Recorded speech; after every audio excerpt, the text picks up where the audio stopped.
DataWalk is a multi-user software platform for collaborative, intelligence-led decision-making.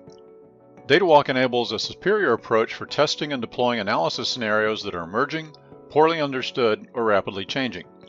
Using DataWalk as a sandbox can help you determine an appropriate course of action. In this demo, we'll show how DataWalk enables health agencies to easily identify and monitor gatherings of people, identify how to optimally reallocate medical resources to predicted hotspots, and trace contacts of infected people who violated quarantine. In DataWalk, you can easily connect many disparate types of data. Here we have anonymous mobile device data logs for the nation of Canada.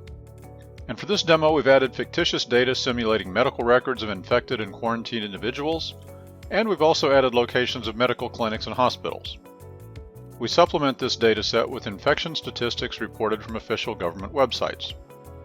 We've generated a separate data set of high-risk locations that can be used to more precisely identify appropriate actions for individuals with symptoms and to provide near real-time notification to individuals who enter a high-risk area. Various other types of data, such as cell tower logs, transaction records, and so forth, could also be used for tracking individuals and risk of spreading coronavirus.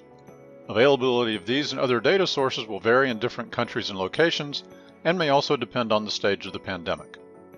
For the first example, we use anonymous location data from mobile devices to monitor restrictions on previous gatherings of people.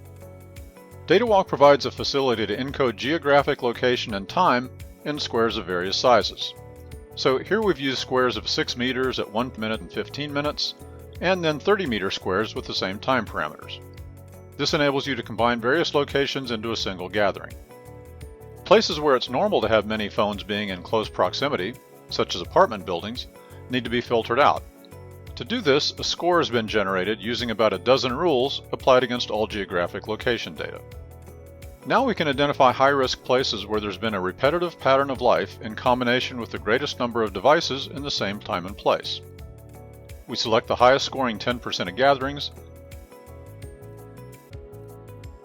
and visualize results on a map.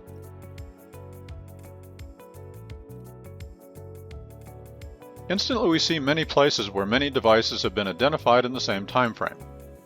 Then we can select a single location to see all details.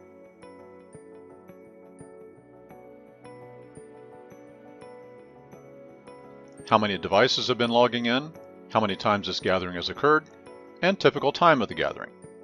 We can also check this place on Google Street View before sending out a patrol officer, and we immediately see that this is a viable location for an unauthorized gathering.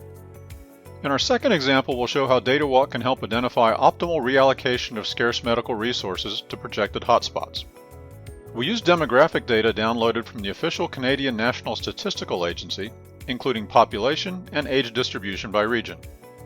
We also leverage fictitious reports from cellular service providers that can help identify things like how people were moving from one province to another. We can project locations of future outbreaks and the estimated number of people who may require medical treatment at specific locations on specific dates. Coupling this with information provided by medical facilities on availability of resources such as doctors, nurses, personal protective equipment, ventilators, and so forth, it's possible to identify the optimum redistribution of these resources in order to save the most lives. This data can be automatically imported into DataWalk or manually provided by medical facility staff via forms in the application. To predict outbreaks and scarcity of medical resources resulting from overcrowded hospitals, we'll use a combination of expert rules and prediction models provided by the DataWalk software, specifically susceptible, exposed, infectious, and recovered. By the way, with DataWalk, various types of epidemiological models can be implemented simultaneously, enabling them to be powered, run, and maintained in the DataWalk system. Based on this prediction, we've built 4 alerts for the top 10% of places with the highest predicted shortage of medical resources for the next 1, 3, 7, and 10 days here on the Workspace panel. To simulate how this can work, we click on the Scarcity in 10 Days button, and we see the top areas with the poorest coverage of equipment relative to the number of potential infections in the coming days. We also see potential places from where resources can be moved, considering their small numbers of predicted infections in the next 10 days. For our final example, we use call detail records, which in some countries are available on demand, to identify people who have violated quarantine and who can be the cause of coronavirus spread.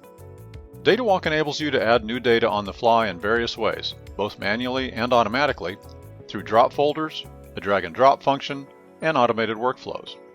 We'll add a new CDR of a quarantined individual to a recent dataset with many CDRs. Instantly, we can use these new records with others to identify people who have violated a quarantine. To do this, we apply a filter that shows CDR logs out of the quarantine location. And we see 3 individuals. Now we can visualize one of those on a map, and with time series analysis, see what places he's been staying longer than 10 minutes.